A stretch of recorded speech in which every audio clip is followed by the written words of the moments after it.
Olá, alunos, sejam bem-vindos ao canal da Astra Mundo Jurídico e hoje vamos dar continuidade aos nossos estudos da disciplina de Criminologia. Neste módulo 3, dedicado à Criminologia Etiológica Socioestrutural, estudaremos a aula 15, cujo tema é a Teoria da Organização Social e da Associação Diferencial, desenvolvida por Edwin Arjun Sutherland, que procura explicar o crime como resultado de processos de aprendizagem social.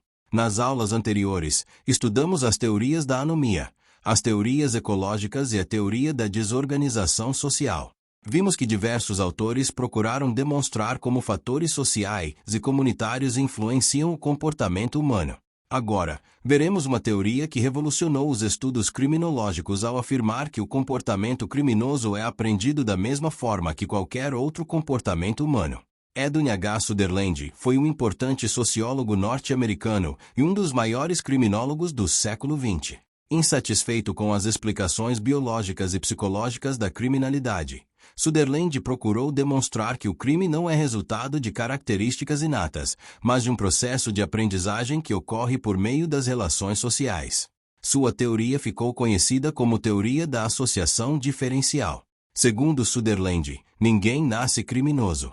O comportamento criminoso é adquirido por meio da convivência com outras pessoas, especialmente dentro dos grupos sociais mais próximos. Assim como aprendemos uma língua, valores, hábitos e costumes, também podemos aprender comportamentos criminosos. A criminalidade, portanto, não é uma doença, um instinto ou uma consequência inevitável da pobreza. Ela constitui um padrão de comportamento aprendido socialmente. Essa teoria representa uma ruptura com as explicações deterministas presentes nas teorias biológicas e psicológicas. Para Sutherland, o ambiente social e os processos de interação exercem papel fundamental na formação do comportamento humano. Sua teoria está fundamentada em 9 princípios básicos. O primeiro princípio afirma que o comportamento criminoso é aprendido. Isso significa que ninguém nasce criminoso e que a criminalidade não é transmitida geneticamente. O segundo princípio estabelece que esse aprendizado ocorre por meio da interação com outras pessoas. Os indivíduos aprendem comportamentos por meio da comunicação e do convívio social. O terceiro princípio afirma que a aprendizagem do comportamento criminoso ocorre principalmente dentro dos grupos pessoais mais íntimos.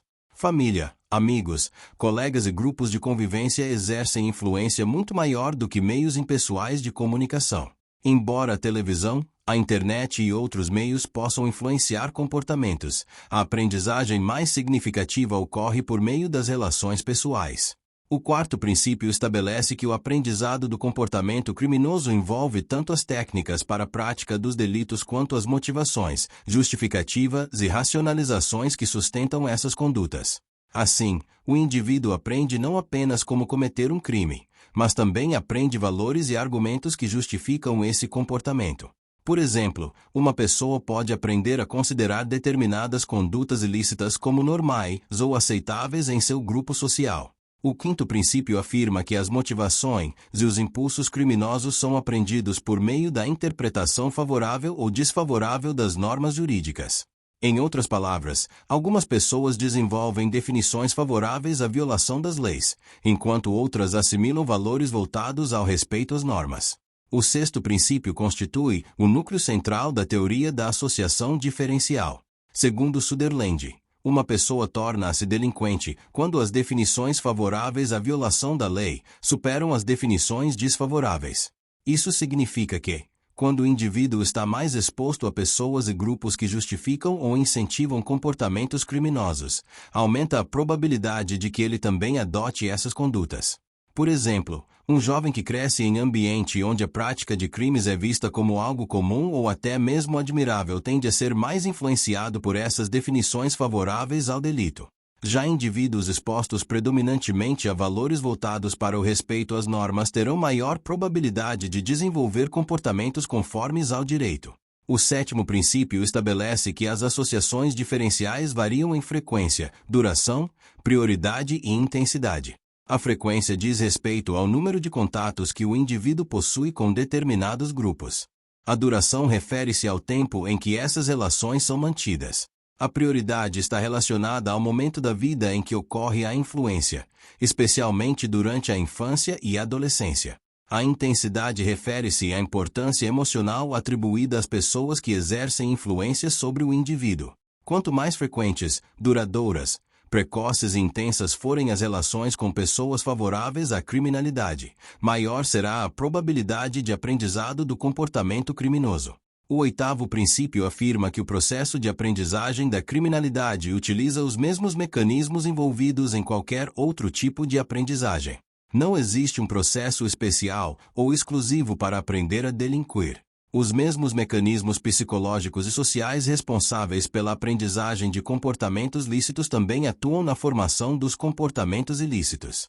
Por fim, o 9º princípio afirma que, embora a criminalidade possa estar associada a necessidades e valores gerais, ela não pode ser explicada exclusivamente por esses fatores.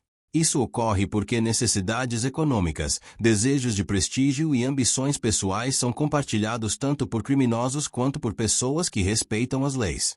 Portanto, esses fatores não são suficientes para explicar a prática dos delitos. Uma das grandes contribuições de Sutherland foi demonstrar que a criminalidade é um fenômeno social e cultural. Ela depende dos processos de interação entre indivíduos e grupos. Além disso, Sutherland rompeu com a ideia de que o crime seria um fenômeno exclusivo das classes pobres. Foi ele quem introduziu o conceito de criminalidade do colarinho branco. Segundo Sutherland, empresários, políticos, profissionais liberais e pessoas pertencentes às classes mais favorecidas também praticam crimes.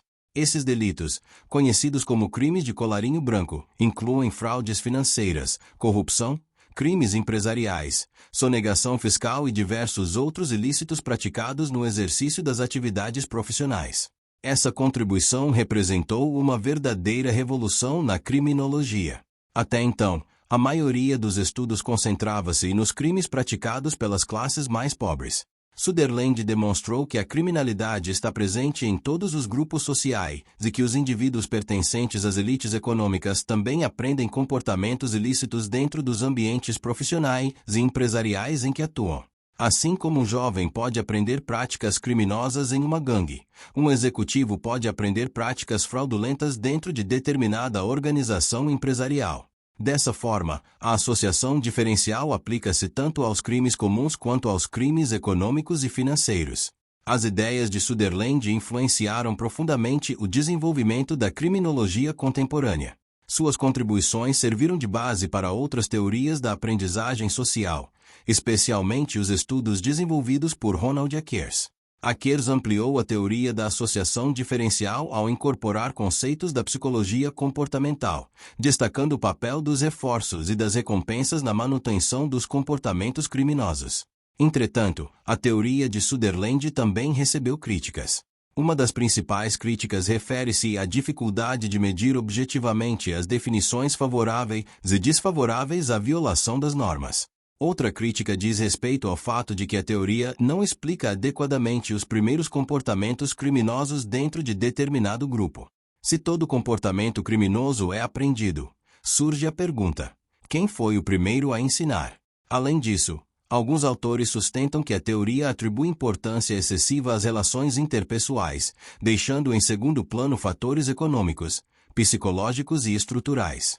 Também se questiona por que indivíduos expostos aos mesmos ambientes e influências apresentam comportamentos diferentes. Muitas pessoas convivem em contextos de criminalidade e não se tornam criminosas. Apesar dessas críticas, a teoria da associação diferencial continua sendo uma das mais importantes da criminologia. Sua principal contribuição foi demonstrar que o crime é um comportamento aprendido e que os processos de socialização desempenham papel fundamental na formação dos indivíduos.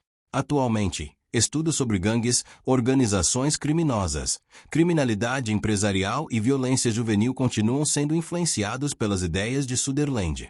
Além disso, a teoria destaca a importância das relações familiares, da educação, das amizades e dos grupos sociais na prevenção da criminalidade. Programas voltados para fortalecimento dos vínculos familiares, inclusão social e promoção de oportunidades educacionais encontram respaldo nas conclusões da teoria da associação diferencial. A criminologia contemporânea reconhece que o comportamento criminoso resulta da interação entre fatores individuais, sociais, culturais e econômicos. Nesse contexto, a contribuição de Sutherland permanece extremamente relevante.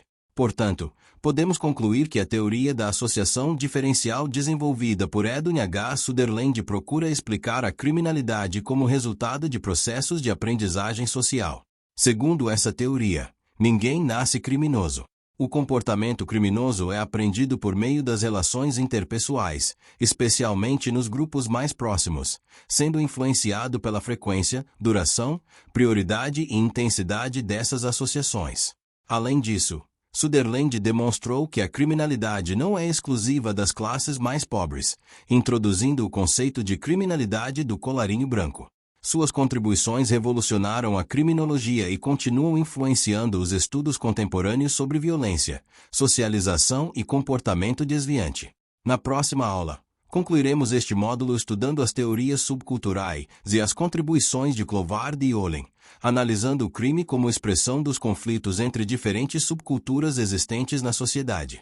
Até a próxima!